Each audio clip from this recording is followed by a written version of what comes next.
저희가 지난주로부터 해가지고 길을 걷다라고 해서 그리스도의 길이라는 것이 무엇인지, 그러니까 우리가 믿음으로 살아간다는 것이 무엇인지를 계속해서 좀 나누려고 하고 있는데, 오늘은 지난주는 예수 그리스도를 통하여서 정말 예수님의 길이라는 것은 그분의 방법대로 살아가는 것이다 라는 것을 이해했으며, 오늘은 모세라고 하는 인물을 통해서 우리가 믿음으로 걸어간다는 게 무엇일까 라는 것을 좀 잠시 나눠보려고 합니다.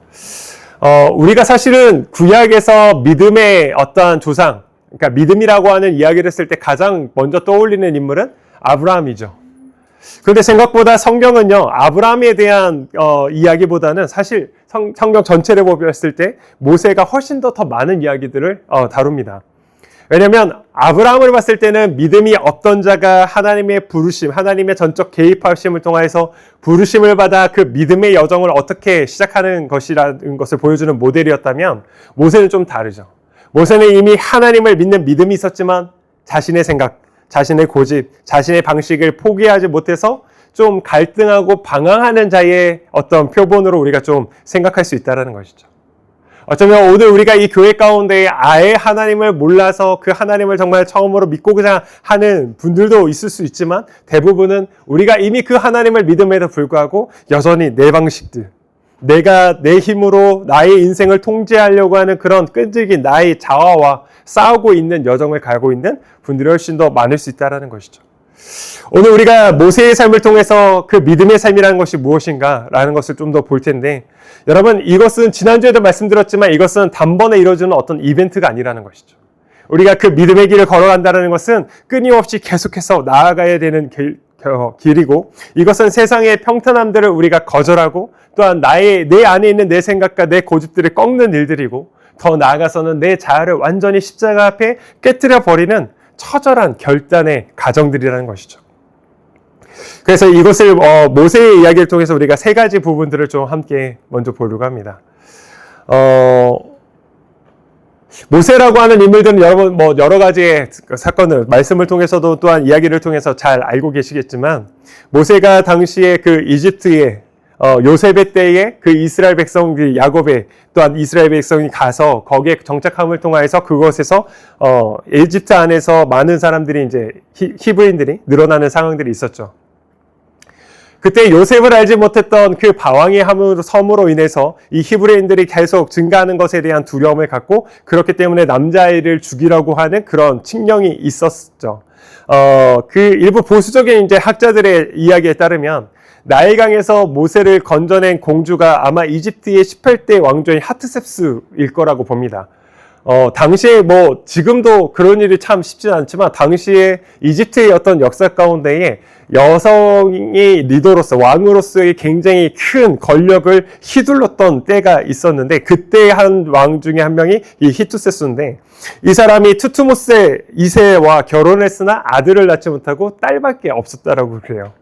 그러니까 자신의 왕위를 이어가기 위해서는 아들이 필요했는데, 그러한 어떠한 고민이 있었던지 아니면 어떠한 이유인지 모르겠지만, 이 나일강에 가서 목욕하는 가운데 그 바구니에 담겨 있었던 남자아이를 본 것이죠. 여러분, 이집트인들에게 나일강은 단순한 강은 아니거든요. 이 나일강이 갖고 있었던 의미는 어떤 생명과 풍요로움을 간장하는 하피라고 하는 신을 섬기는 어떤 자리인데, 그러니까 이 하투셉스 여인이 가서 공주가 나일강에서 지금 목욕을 하는 것은 단순히 그냥 어떤 자신의 몸을 씻기 위한 것보다는 이 생명을 간장하고 있는 하피라고 하는 신에 대한 어떤 의식을 하고 있는 행위였을 수 있다라고 보는 것이죠. 그런데 참 거기에 그런 의식을 하고 있는 가운데에 갈대상자에 담겨있는 남자아이를 발견했다는 것은 이 사람의 입장에서는 마치 이 나일강의 신이 자신에게 아들을 선물로 준 것과 같은 것으로 받아들일 수 있었던 거죠. 그러니까 자신의 그런 아들로서 그를 받아들이는 일이 벌어진 것이죠. 그러나 그 역사는 어떻게든 하나님의 역사를 이뤄가는데 일을 보면, 하나님은 한 사람, 정말 그 당신의 백성들을 이끌어고 그 고난 가운데, 고통 가운데 이끌어 가시기 위해서 그 한 사람을 가장 정확한 하나님의 섭리 가운데에, 그래서 그 이집트의 왕의 자리 가운데에 그러나 자신의 친어머니 밑에서 자라게 하시는 일들을 허락하셨다라는 것이죠. 여러분, 그렇게 모세는 이집트의 왕자로서 그 모든 것들을 누릴 수 있고 풍요로운 삶 가운데에 살아왔습니다. 그리고 그런 삶을 계속 살아갈 수 있었지만 모세는 오늘 성경의 말씀을 보면 그 삶을 거절했다라고 분명히 이야기하는 것이죠. 여러분, 이 거절이라고 하는 단어의 의미는 단호하게 부인하고 끊어내는 행위를 뜻하는 것입니다. 우리가 보통 무엇인가를 얻게 되면 그것이 믿음의 결과 또한 어떤 은혜의 대가로서 우리가 얻었다라고 생각을 하죠. 기도의 응답을 얻고 말씀에 순종했더니 복을 받고 믿었더니 이루어 주셨다라고 하는 이야기들을 우리 많이 듣는 것이죠. 그런데 여러분, 오늘 이 모세의 이야기를 가만히 살펴보면 이 모세는요, 자신이 무엇인가를 얻음으로써 시작하는 것이 아니라 그 믿음의 길에 있어서 그는 오히려 그가 가지고 있던 것들을 내려놓음으로써 시작하고 있다는 거죠. 여러분, 우리가 믿음의 길을 걸어간다는 것은 사실은 우리가 무엇인가를 얻어서 시작하는 것보다는 우리가 정말 그 믿음에 걸어가는 것은 오히려 우리가 이러한 것들, 내가 지고 있었던 그 모든 것들을 내려놓음으로부터 시작한다는 겁니다. 왜 그러냐면 하나님은 그리스도를 닮지 않은 방식으로는 절대 우리를 인도하실 수 없기 때문인 것이죠. 우리가 왜 우리의 것들을 내려놔야 됩니까? 우리가 우리의 것들을 내려놓지 못하면 그리스도의 방식이 그 그리스도의 방식으로 우리가 갈 수 없다는 것이죠. 그리스도를 닮지 않은 방식으로는 하나님께서 우리를 이끌어 가실 수 없다는 거예요. 내가 여전히 내 생각과 나의 고집들, 나의 감년들, 나의 어떠한 감정들 여전히 붙들고 있는 것들, 여러분, 그것으로는 절대 하나님 우리를 온전하게 이끌어 가실 수 없다는 것이요. 잠언 9장 10절에 보면 우리가 굉장히 좋아하는 말씀인데, 여호와를 경외하는 것이 지혜의 근본이요 거룩하신 자를 아는 것이 명철이니라 라고 말씀합니다. 우리가 이 말씀을 어떻게 이해를 하냐면, 여호와를 경외하는 것이 지혜의 근본이구나. 그러니까 여호와를 경외하면 내가 살아가는 삶 가운데 하나님께서 지혜를 주셔서 많은 것들, 내 사업에 아니면 내 앞에 걸어가는 길 가운데 하나님이 넉넉한 어떤 풍성한 복을 주실 것이다 라고 우리는 그런 식으로 해석해 버리는 것이죠. 여러분, 이 말씀은 그런 의미가 아닙니다. 여호와를 경외하는 것이 지혜의 근본이라는 것은 어떤 우리가 그 여호와를 경외했더니 우리의 삶을 살아가는 데 있어서 또한 많은 것들, 풍성한 것들 주셨다라고 하는 방식으로 이해해서는 안 된다는 것이죠. 여러분, 지혜라고 하는 것이 무엇입니까? 우리가 지혜를 굉장히 좋아하죠. 지혜를 구해야 하는 것이죠. 그러나 지혜가 무엇입니까? 참된 삶을 살아가는 방법을 의미하는 것이 바로 지혜입니다. 여러분, 그렇다면 참된 삶이라는 것이 무엇입니까? 우리를 창조하신 하나님의 뜻에 합당하게 하나님을 의지하면서 살아가는 삶 자체가 참된 삶인 것이죠. 여러분, 여호와를 경외하는 것이 지혜의 근본이다라고 말씀하시고 있는 것은, 여러분, 우리의 삶이 우리가 나의 방식과 나의 것들을 통하여서 하나님께서 주시는 것을 얻겠다라는 것이 아니라 그 하나님을 철저히 의지할 때야 비로소 우리의 삶이 참된 삶으로서의 가치가 있고 참된 삶으로서 살아갈 수 있다는 것을 말씀하고 있는 것이죠. 여러분, 우리의 삶은 그렇기 때문에 그 하나님을 온전히 의지하시는 삶으로 살아가야 된다는 겁니다. 그것이 예수님께서 보여주신 삶의 모습인 것이죠. 우리가 왜 그리스도를 닮아가야 합니까? 우리가 왜 그리스도를 닮아가야 할까요?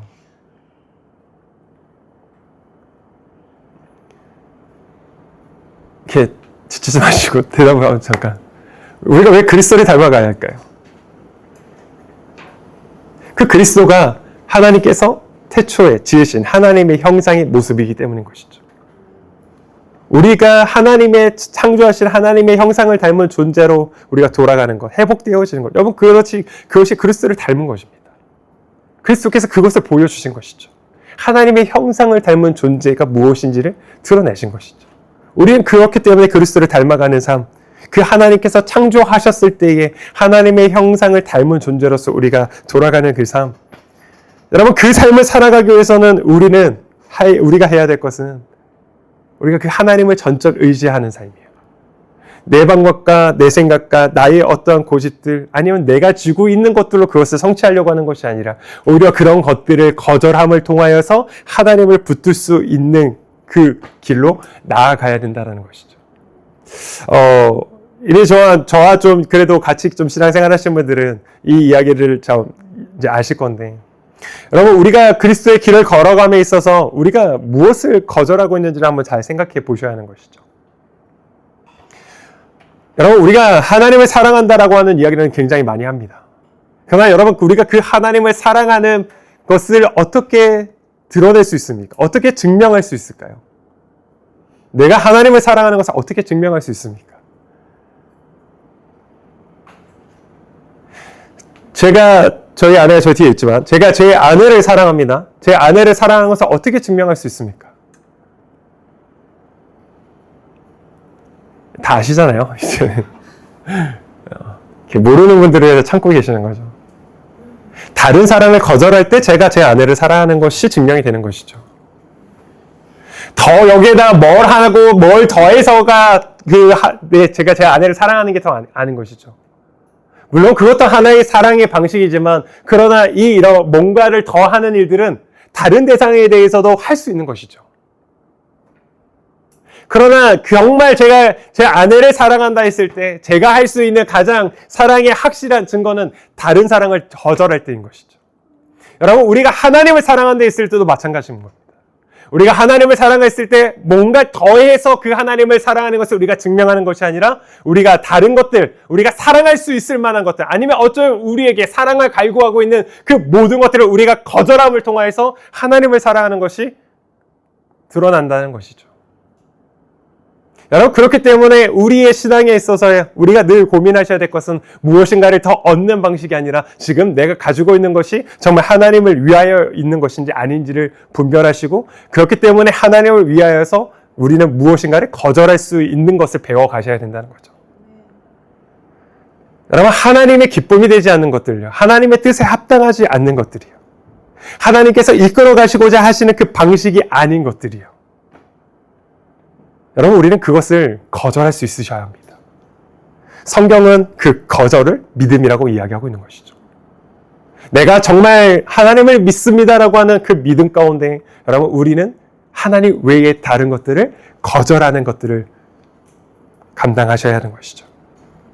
근데 우리가 거절하는 거, 내려놓는 거, 어렵게 느껴지는 게 왜냐면, 우리가 마치 내려놓고 거절하면 마치 내가 손해보는 것처럼 우리는 생각되어지거든요. 모세를 통해서 볼 수 있듯이, 사실 지금 모세가 자신의 그 바로의 공주의 아들이라고 칭함받는 것을 거절하는 것이요, 그것은 지금 자기가 자신이 누릴 수 있는 눈에 보이는 인정과 안정을 포기하는 일인 것이죠. 여러분, 눈에 보이는 것보다 더 확실한 가치 있는 것을 보고 있을 때 우리는 내려놓고 거절할 수 있죠. 우리가 살아가는 방식에 있어서 때때로 우리는 굉장히 많은, 또한 이 세상이 지금 우리에게 말하고 있는 것은, 또한 우리가 어떻게 살아가야 되는지 이야기할 때 우리는 굉장히 많은 사람들로부터 인정과 또한 내 삶의 안정을 우리는 추구하는 삶을 살아가죠. 그것 자체가 나쁜 것은 아닙니다. 그러나 우리가 하나님과 우리의 우리의 인정과 안정이라는 것이 막 부딪혔을 때, 정말 우리가 나에게 줄 수 있는 인정, 그리고 나에게 줄 수 있는 안정을 포기하고 하나님을 정말 선택할 수 있는 것인가? 우리가 하나님을 위한 그 거절을 정말 생각해 왔는지 우리는 한번 돌아볼 수 있어야 된다는 것이죠. 여러분, 지금 내가 무엇인가를 붙들고 있는 거 한번 잘 생각해 보셔야 합니다.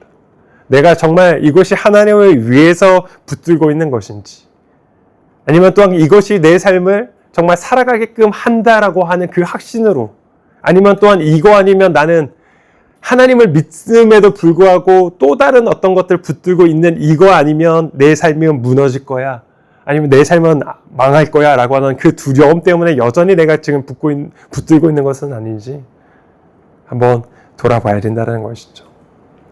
여러분, 그렇기 때문에 우리가 모세를 통해서 첫 번째로 기억하셔야 될 것, 우리는 거절할 수 있는 것, 우리가 그 하나님 외에 다른 것들을 거절할 수 있는 그 믿음의 길을 걸어가셔야 된다는 것이죠. 우리가 두 번째 모세를 통해서 한번 생각해 볼 게 있는데, 모세가 사실은 왜 바로의 공주의 아들로서, 왕자로서 있다가 왜 광야로 나가게 됩니까?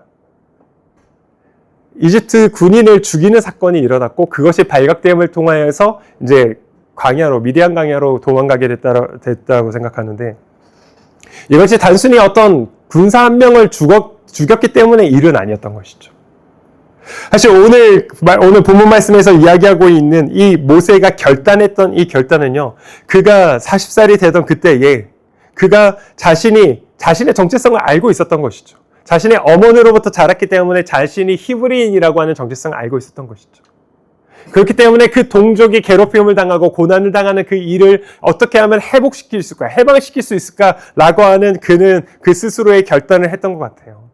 자신의 힘으로 그 동족들을 해방시킬 수 있을 것이다라고 하는, 어떻게 보면 이집트의 입장에서는 반란을 꿈꿨던 것 같습니다. 사도행전 7장에도 보면 어떤 말씀을 하면 그는 그의 형제들이 하나님께서 자기의 손을 통하여 구원해 주신 것을 깨달을 줄로 생각하였으나 그들이 깨닫지 못하였더라 라고 기록합니다.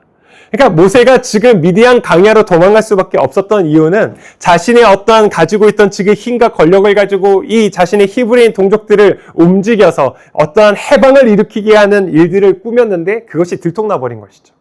그러니까 자신의 힘으로 생각대로 이 사람들을 움직일 수 있을 거라 생각했지만 이 히브리인들이, 동족들이 움직이지 않아요. 그러니까 자신이 꾸몄던 어떤 음모가 드러나니까 그렇기 때문에 미디안 광야로 도망자의 삶을 산 겁니다. 그렇게 도망자의 삶으로 나아가서 미디안 광야에서 양을 돌보면서 40년의 시간을 보냈다라는 것이죠. 그런데 그 40년의 어떤 끝에 어느 날 그가 양을 몰고 가는 그 호렙산 가운데에 희한한 현상을 발견하는 것이죠. 메마른 앙상한 떨기나무에 불이 붙었는데 그 나무가 타서 없어지는 것이 아니라 불이 계속 붙어 있는 것을 본 것이죠. 그때 하나님의 부르심을 모세는 받습니다. 근데 여러분, 이 모세의 이 하나님과의 대화의 과정들을 보면 되게 웃겨요. 모세가 보통이 아닙니다. 쉬운 사람이 아니에요. 하나님이 모세를 이스라엘 백성들 향해서 다시 네가 이집트로 가라라고 하는데 모세가 자꾸 변명을 대는 거죠. 가고 싶지 않은 거예요. 어떻게 말합니까? 자신은 혀가 뻣뻣해가지고 말이 둔하여서 말할 수 없다라고 이야기를 합니다. 여러분, 모세가 진짜 말을 못하는 사람이었을까요? 정말 그가 말이 둔한 사람이었을까요? 혹여나 그가 정말 말이 둔했다 할지라도 하나님이 그를 통하여서 일하신다 했으면 그 둔한 혀조차도 하나님은 바꾸셔서 일하실 수 있는 분이신 것이죠. 못 믿으세요? 아닌 것 같아요. 하나님께서 우리를 부르셨을 때, 우리에게 말씀하셨을 때는 여러분 자꾸 우리의 상황과 우리의 환경 가지고 판단하지 말자는 것이죠. 하나님은 정말 하나님의 뜻을 이뤄가시고자 우리를 부르셨다면 우리의 부족함조차도 하나님이 채우셔서 일하실 수 있는 분이십니다. 그 하나님을 믿으십시오. 그 하나님을 신뢰하십시오. 그 하나님을 하면 우리는 걸어갈 수 있는 것이죠. 그런데 그가 말을 못하고 자기는 그렇기 때문에 못 간다 했을 때 하나님께서 굉장히 노하십니다. 그래서 뭐라 말씀하시냐면 그러면 네 형 아론을 붙여줄 테니까 가서 아론이 말하게 해라 라고 합니다. 그러나 놀라운 사실은 그 뒤로 아론이 말하기보다는 모세가 다 말합니다. 거의 다 말합니다. 하나님과 계속 대화합니다. 하나님과 계속 논쟁을 합니다. 하나님과 협상을 합니다. 말을 못하는 자입니까? 말이 뻣뻣해서 둔한 자가 어떻게 하나님과 그렇게 이야기할 수 있어요? 그러니까 이 모세의 지금 심정이 어떻습니까? 그때 내가 할 수 있을 때, 내가 그 일을 할 수 있을 때는 하나님 전혀 아는 척도 안 하시고 도와주시지 않아놓고서 이제 내가 할 수 있는 것이 아무것도 없는데 왜 이제 와서 다시 버티십니까? 라고 하는 자기 안의 원망, 어쩌면 그 오랜 시간 광야 가운데에 양을 치면서 살아냈던 그 시간 가운데에 철저한 무기력함, 그러한 패배감, 그러한 감정 가운데 자신이 여전히 머물러 있어 버리는 것이죠. 하나님 지금 그런 모세의 마음을 건드시는 거거든요. 지금 내가 말하고 있어. 내가 너에게 말하고 있는 거지. 그럼 너는 나를 무엇으로 보고 있는가? 라고 하나님 지금 물으시는 것이죠. 여러분, 우리가 그 하나님 앞에 우리가 기억하셔야 될 것은 때때로 우리가 무엇인가 한다고 했을 때 그것이 어떤 하나님의 어떤 막힘들이 있을 수도 있다는 것이죠. 그러나 때로는 그것이 그때는 막혔지만 그러나 후에 하나님께서 또한 다시 그 자리로 우리를 부르실 때도 있다는 것이죠. 여러분, 그때 우리가 해야 될 것은 그냥 나의 어떤 원망, 나의 감정, 여전히 그 안에 있었던 어떤 분함들로 그 왜 하나님 그때는 그렇게 하셨어요 라고 하는 것보다는 다시 새롭게 일하실 하나님을 우리가 신뢰하고 그 하나님의 뜻 앞에 순종하며 나아가실 수 있어야 된다는 것이죠. 여러분, 그 하나님을 신뢰한다면 나의 때에, 나의 생각 가운데에, 나의 길 가운데에 이루지 않으신 하나님이 그 하나님의 때에 가장 신실하게 일하실 수 있는 분이심을 우리는 믿고 나아가실 수 있는 저와 여러분 되기를 주님으로 축복합니다. 우리가 가만히 말씀을 묵상하면서 또 한 가지 생각되는 게 뭐냐면, 우리가 신앙의 생활들이, 신앙의 연수가 길어질 때 우리가 할 수 있는 실수가 뭐냐면 익숙해진다라는 거예요. 사실 익숙해진다는 것은 어쩌면 굉장히 큰 유익이 있습니다. 그러나 또한 가장 그 익숙함이 가져오는 위험성은 뭐냐면, 그렇기 때문에 우리가 하나님을 놓칠 때가 많다는 거죠. 하나님을 의식하지 않고 하나님의 방법을 구하지 않고 나의 생각, 나의 방식대로 그냥 하나님을 의식하지 않는 예배, 하나님을 생각하지 않는 그 기도와 봉사들, 그리고 우리의 일상들. 여러분, 우리가 우리의 믿음의 길을 걸어감에 있어서 그 하나님을 놓치면 절대 안 된다는 것이죠. 나의 능력과 생각대로만 하는 모든 일들이요, 때때로 무탈하게 그냥 다 진행될 수 있죠. 우리의 예배 그냥 습관적으로 와서 드리고 갈 수 있습니다. 아무 일 없을 수 있어요. 그러나 여러분, 그 아무 일 없는 것이 우리 가운데 가장 큰 위기라고 생각하셔야 합니다. 왜냐하면 여러분, 아무런 우리가 하나님을 의식하지 않고 하나님의 어떤 뜻을 구하지 않고 하고 있는 모든 예배와 기도와 또한 봉사, 우리의 모든 일상들이요, 그래서 참 아무 일 없이 무탈하게 지나갈 수 있을지는 모르겠지만 여러분, 그것은 일이 그냥 일로만 끝나버릴 수 있다는 것이죠. 그냥 그런 우리의 행위는 그냥 그 행위로 일로만 끝나버릴 수 있다는 것이죠. 지난주에도 말씀 나눴지만 여러분, 우리의 신앙의 목적은, 우리의 신앙이 가고 있는 이 방향성에서는 우리가 기억하셔야 될 것은 우리의 그 걸음을 통하여 열매가 맺어져야 된다라고 말씀드렸죠. 여러분, 우리가 하나님을 붙들지 않을 때 우리의 모든 이 종교적 행위는 그냥 종교적 행위로 끝날 수 있는 것이죠. 그러나 우리가 그 하나님을 붙들고 우리의 예배와 매 순간마다 그 주님께 구하면서 나아가는 우리의 기도와 우리의 섬김과 우리의 교제, 우리의 일상들은요, 그것을 통해서 하나님이 열매를 맺게 하신다는 것이죠.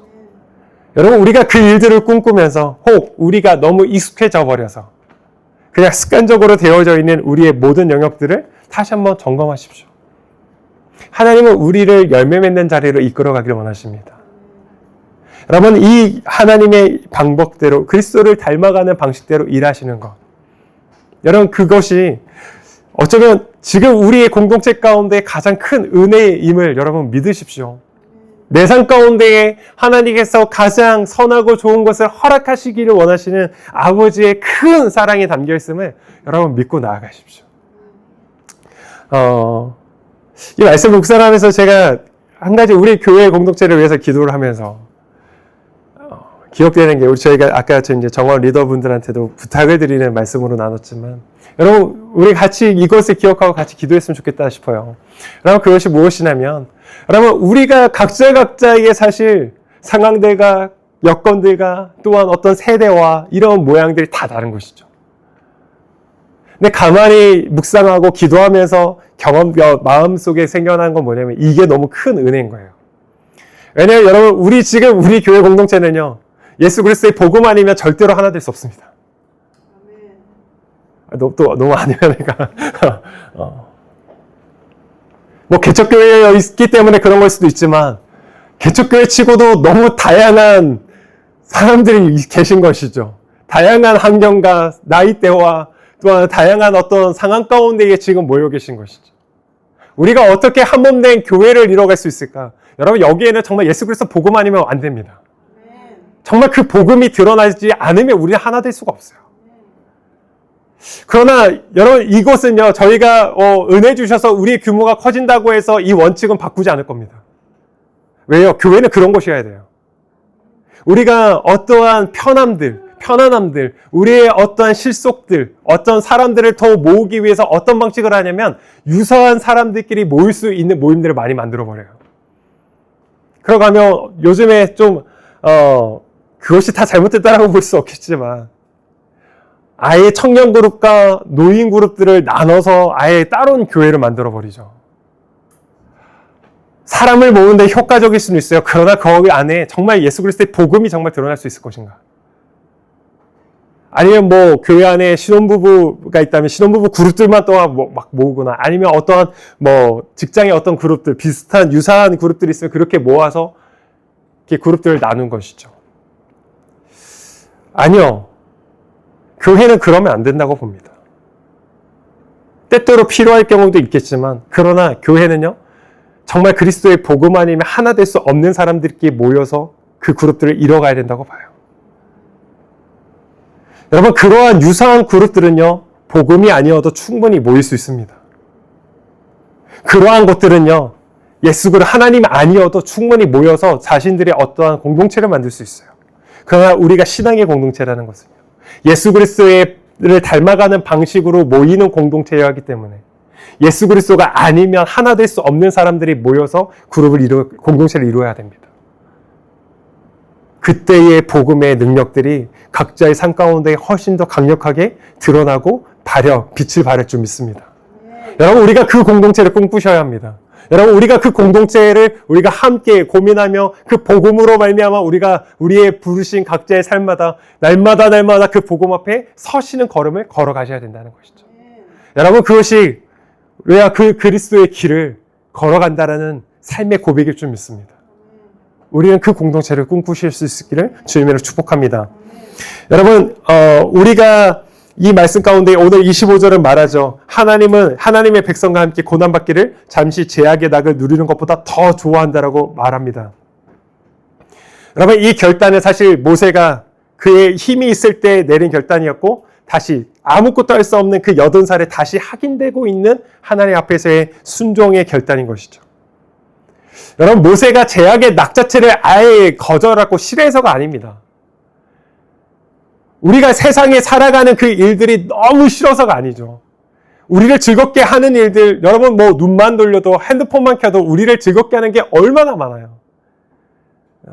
금요일날 제가 감정 워크숍 했는데 조금만 해도 우리는 거기에서 충격하고 어떠한 감정들의 어떤 흥분들을 일으킬 수 있는 것들은 너무 많은 것이죠. 그러나 여러분, 그것보다 우리가 그 하나님과 함께하는 영원한 삶을, 그것이 더욱더 영원한 가치가 있다는 것을 아니까요.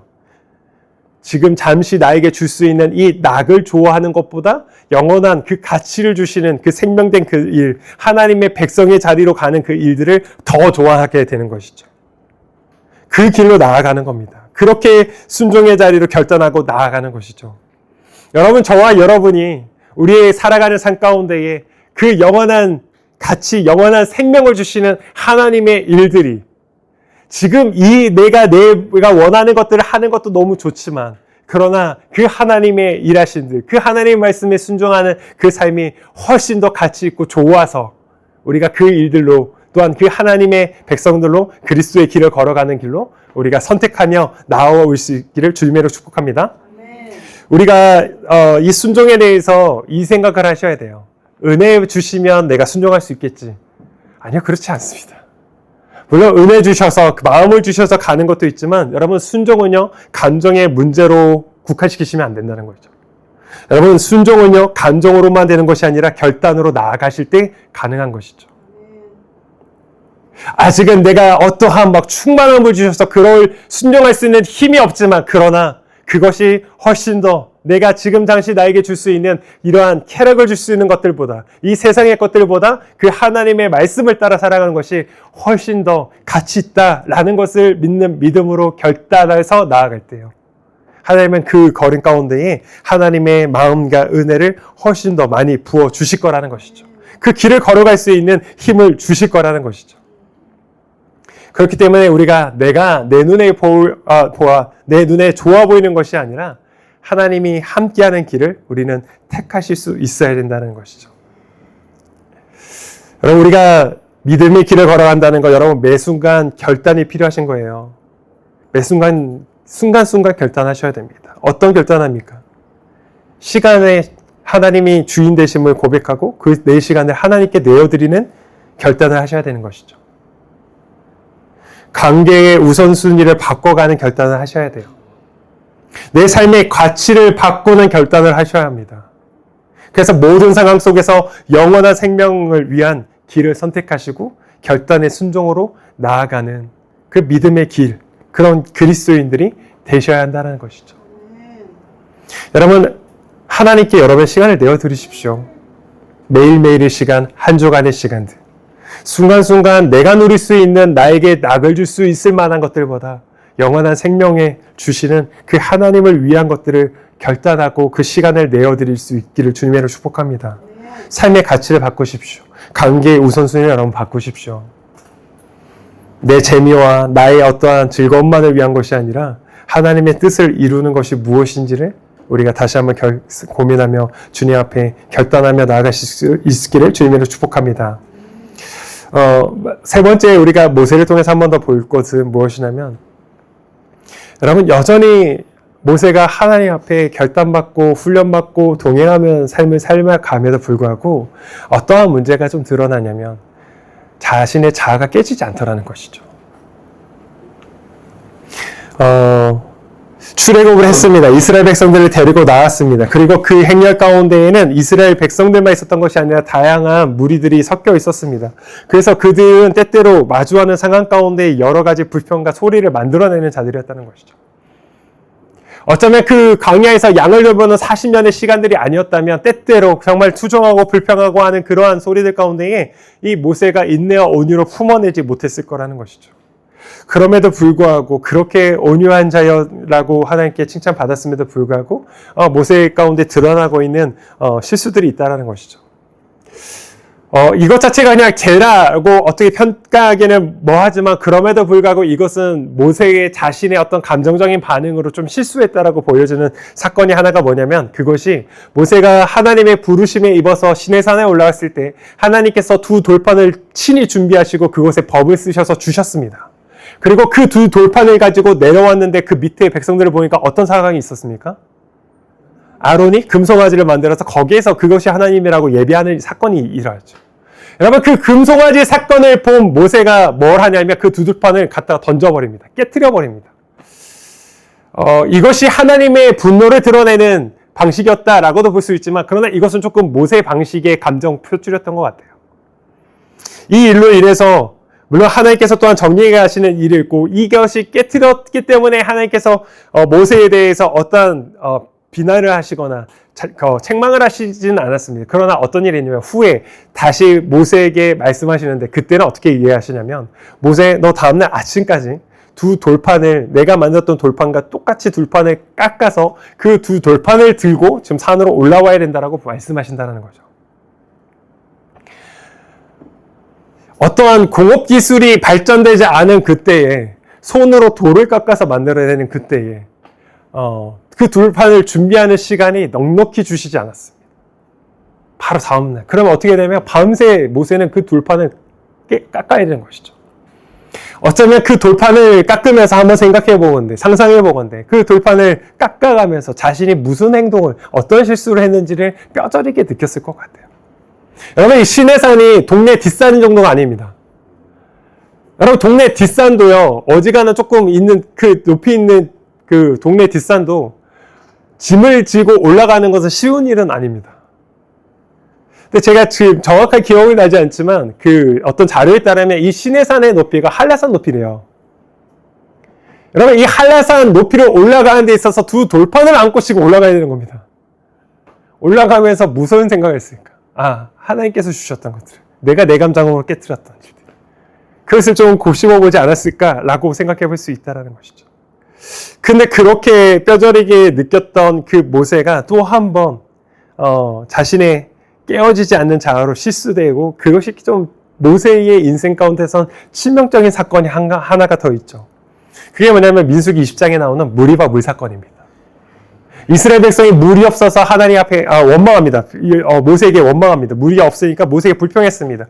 그때 하나님께서 모세에게 어떤 말씀하시냐면 반석에게 명령하여서 물을 내라고 분명히 말씀하셨는데, 모세가 어떻게 하냐면 하나님은 그냥 말로만 말씀하라고 하셨습니다. 말로만 하라고 하셨는데 모세가 어떤 일을 하냐면 지팡이로 반석을 2번을 내리칩니다. 그리고 이렇게 이야기합니다. 민수기 20장 10절인데, 모세가 그들에게 이르되 반역한 너희여 들으라. 우리가 너희를 위하여 이 반석에서 물을 내랴. 여러분, 이 반석에서 물을 내시는 분은 하나님이십니다. 근데 모세가 무슨 실수를 합니까? 자기의 감정대로 자기가 물을 내고 있는 것처럼 이야기를 해버리는 것이죠. 하나님의 자리에 자신이 들어가 버립니다. 깨어지지 않은 자아예요. 여러분, 이 사건을 통해서 하나님께서 모세에게 분명히 무슨 말씀하시냐면, 여호와께서 모세와 아론에게 이르시되 너희가 나를 믿지 아니하고 이스라엘 자손의 목전에서 내 거룩함을 나타내지 아니한 거로 너희는 이 회중을 내가 그들에게 준 땅으로 들어가게 하지 못하리라. 무리바 물사건. 여러분, 그 깨어지지 않은 자아로 말미암아 지금 모세가 어떠한 것을 못 누리냐면 가나안 땅에 아예 못 들어가는 거죠. 우리의 신앙 가운데도 이 부분을 한번 고민해 보셔야 돼요. 저는 이 사건을 묵상하면서 어떤 생각을 하냐면, 차라리 모세가 2번 지팡이로 반석을 쳤을 때 물이 안 났으면 좋았겠다 라고 싶어요. 차라리 물이 나지 않았으면 그때 하나님 앞에 다시 회개하고 엎드려줄 수 있을 것인데, 그러나 물이 났다라는 것이죠. 문제는 그 순간 모세가 하나님의 거룩함이 아니라 자기 자신을 드러내버렸다는 것이죠. 오랜 시간 하나님의 인도하신 가운데에 따라다녔음에도 불구하고 여전히 자신의 깨어지지 않은 자아가 그 안에 있었다는 거죠. 우리가 날마다 정말 예수 그리스도 앞에서 하나님 앞에 결단하고 믿음으로 산다고 해서 모든 것이 순탄하게 풀리진 않습니다. 오히려 우리가 믿음의 결단들을 했을 때 오히려 그 결단들은 우리를 생각지 못한 강야로 이끌어 가신다는 것이죠. 여러분, 예수님께서도 강야로 가서 시험을 받으셨다라고 말씀 나눴죠. 그렇기 때문에 우리도 그 강야에 가서 우리가 배워야 할 것이 분명히 있는데, 여러분, 우리가 그 강야 가운데에 이끌어 가셨을 때 우리가 꼭 배워야 할 것은 무엇이냐면 하나님과 온전히 동행하는 방법인 것이죠. 내 생각대로 살아가는 것이 아니라 그 하나님 앞에 정말 내 자아가 깨트려져서 정말 그 하나님과 온전히 동행할 수 있는 방법들을 우리가 반드시 배워야 한다는 것이죠. 내가 만들어 놓은 나의 사고방식들, 나의 말버릇들, 관성적인 나의 어떤 감정의 반응들, 이 모든 것들이 하나님의 인도하심 속에서 깨어지는 시간들이 반드시 필요하다는 것입니다. 40년을 걸어도 다 됐다라고 생각했던 그 순간에 여전히 끝나지 않은 연약함을 마주하게 되는 것이죠. 여러분, 그렇기 때문에 우리가 해야 할 일은 무엇입니까? 여러분, 내 자아가 깨지는 것은 단순히 나의 의지와 어떤 훈련 방식으로만 되지 않는다는 거예요. 오히려 자신을 온전히 깨트려내신 그리스도를 여러분, 그렇기 때문에 계속해서 바라보셔야 합니다. 우리가 우리의 시선 가운데 그리스도를 놓치면 여전히 내 자아들은 꾸물꾸물 살아 움직이려고 할 것입니다. 날마다 그리스도의 십자가 앞에 여러분, 나의 자아를 깨트려 죽이십시오. 그 주님을 계속해서 바라보시는 그 삶들을 여러분 살아가셔야 된다는 것이죠. 여러분, 우리의 신앙의 시간들이 오래될수록 내 간성에 빠져서 그냥 익숙해져 버린, 어쩌면 나의 어떠한 생각과 방식과 고집들로 마치 모세가 주님의 하나님의 말씀에 전혀 상관없이 자신의 감정대로 그 반석을 2번 내리쳤던 것처럼 그런 실수를 하지 않도록 우리가 날마다 그 그리스도를 바라보는 삶으로 나가셔야 될 줄 나가시는 성도님 되기를 주님으로 축복합니다. 여러분, 우리가 결단함으로 나가는 믿음의 길이란 것은 결코 그냥 쉽게 도달할 수 있는 길만은 아니라는 것이죠. 내 것을 내려놔야 되고 포기해야 되고, 또한 고난을 받는 것을 알매도 불구하고 때로는 거기에 나아갈 수 있어야 된다는 것이죠. 더 나아가서 나의 끝없는 자아의 깨어짐을 경험하는 길을 마주하는 건, 여러분, 그것이 어쩌면 우리의 삶 가운데의 광야 같은 시간들인 것이죠. 또한 그 길이 믿음을 걸어가는 우리 길 가운데에 반드시 있어야 되는 시간들이라는 것이죠. 여러분, 이 길을 걸어갈 때 여러분, 단순한 두려움에 사로잡히지 마십시오. 광야는 우리의 정착지가 아닙니다. 광야, 우리에게 고난을 허락하신 것은 그 고난 자체가 우리의 정착지는 아니라는 것을 여러분 반드시 기억하십시오. 통과해야 될 여정인 것이죠. 통과돼야 할 과정인 것이죠. 내 능력이 뛰어나서가 아니라 여러분, 하나님이 그 시간을 견디게 하시는 은혜를 베푸신다는 것을 여러분 꼭 기억하셔야 합니다. 좀 반주 되겠어요? 여러분, 우리가 이 출애굽의 사건들을 바라보면서 여러분, 이스라엘 백성이 40년이라고 하는 시간을 광야를 어떻게 살아낼 수 있을까? 한번 생각해 보십시오. 그들이 어떠한 수단과 방법과 기술이 있어서 아니면 넉넉한 어떠한 자원이 있어서 광야의 시간들을 살아내지 않다라는 것이죠. 그들은 가진 것이 아무것도 없었습니다. 그들이 가지고 있었던 그 식량의 양은 그냥 그 열흘 길 정도 가면 다 떨어져 버리는 양식이었다는 것이죠. 그들이 그 한낮의 광야를 걸을 수 있었던 것은 그들의 어떠한 특별한 능력이 있어서가 아니라 하나님께서 낮에는 구름 기둥으로 인도하시고 밤에는 불 기둥으로 그들을 지켜주셨기 때문에 비로소 가능했던 여정이었던 것이죠.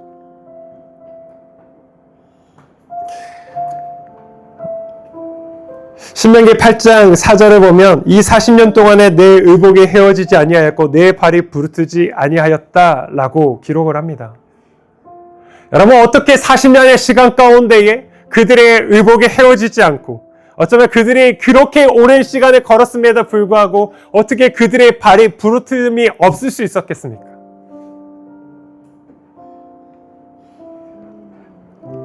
그들의 옷이 헤어지지 않고 발이 부르트지 않았던 이유를 신명기 1장 31절에 모세는 이렇게 고백합니다. 내 하나님 여호와께서 너희의 행한 길에서 사람이 자기 아들을 안는 것 같이 너희를 안으사 이곳까지 이르게 하셨느니라. 여러분, 하나님이 안으셔서 가셨다라는 거예요. 때때로 무너지고 때때로 원망하고 때때로 그렇게 어려움을 고백하며 하나님 앞에 불평하며 나아갔지만 그러나 하나님이 그들이 도저히 걸어갈 수 없을 때 하나님이 그들을 안으셔서 걸어가신다는 것이죠. 우리는 때때로 이런 생각을 하죠. 하나님 우리에게 은혜를 주시면 새로운 것들, 나에게 좋은 것들, 내게 보이는 어떤 반짝반짝하는 것들, 그런 것들을 주시면 은혜라고 이야기하지만 아니요. 여러분, 정말 은혜는 무엇이냐면 오늘 저와 여러분을 끌어안고 걸어가고 계시는 주님의 품이라는 것이죠. 우리의 일상의 은혜들이요. 새로운 것을 주셔서가 아니라 내게 있는 것들이 없어지지 아니하는 은혜예요. 내가 오늘 하루를 또한 여전히 하나님 앞에서 살아갈 수 있게 하시는 그 일상의 은혜들. 여러분, 그것이 하나님이 지금 우리를 끌어안고 계시는 은혜임을 여러분 기억하십시오. 그분이 우리를 끌어안고 걸어가십니다. 내가 도저히 지치고 힘이 들어서 갈 수 없을 것 같을 때, 그냥 여기서 끝이다 라고 생각했을 그때에 그 하나님은 우리를 조용히 안으시고 걸어가고 계실 줄 믿습니다. 여러분, 그 주님을 신뢰하십시오. 그 주님이 함께 걸어가시는, 또한 주님이 끌어안고 가자 하시는 그 길을 여러분 주저하지 마시고 믿음으로 결단하며 나아갈 수 있는 저와 여러분 되기를 주님으로 축복합니다.